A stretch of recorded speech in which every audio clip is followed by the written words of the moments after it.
Torah Portion 9, Vayeshev, and he dwelt. Bereshit 37 verse 1 to 40 verse 23. Bereshit chapter 37. And Yaakov dwelt in the land of Canaan, and Yosef was now 17 years young. Seeing his colorful long tunic, his angry brothers to him did not speak. They hated him when their sheaves were bowing to Yosef's in his dream.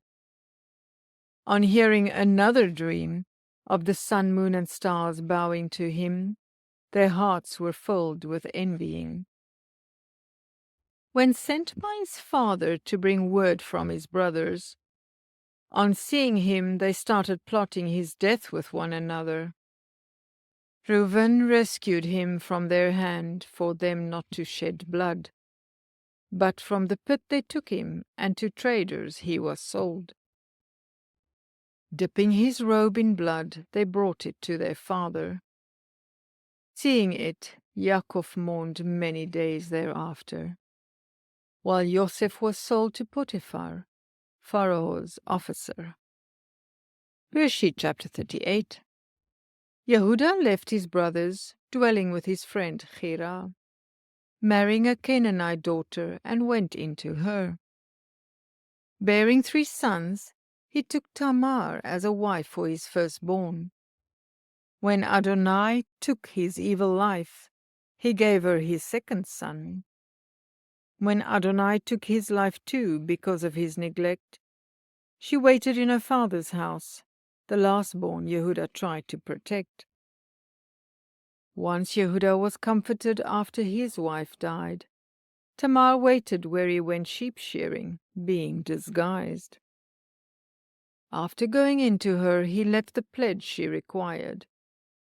Upon hearing Tamar is pregnant, the evidence saved her life, and the pledge brought the repentance desired. At the time of giving birth, see, it was twins. The first who got the scarlet thread pulled back in.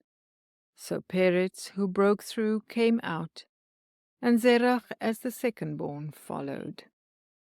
Bereshit chapter 39. Potiphar, captain of the guard in Mitsrayim, bought Yosef from the Ishmaelites to serve him. For his master it was soon plain to see, Adonai prospered Yosef's hand continually. So he gave all he had for him to rule over freely, except for his wife that desired Yosef. But against Adonai he would not transgress. Pursuing him, she caught hold of his garment one day, as he fled the house and chose to run away. Using it as evidence against him, his master then threw him into prison. Yet even there Adonai showed him chesed and favor. The warden gave all under his hand, and Adonai made it prosper. Bereshit chapter 40. When the cupbearer and bakers sinned against the king, they also ended up under Yosef's hand in confinement. In one night they both dreamed their own dream, relating to Yosef when he did confirm that the interpretation belongs to Elohim. The cupbearer received a favorable interpretation. Before Paro he was requested Yosef to mention. The baker's dream had not a good meaning, for of his own death he was dreaming. Within 3 days all happened exactly as Yosef had spoken. But in prison he remained, for now he was forgotten.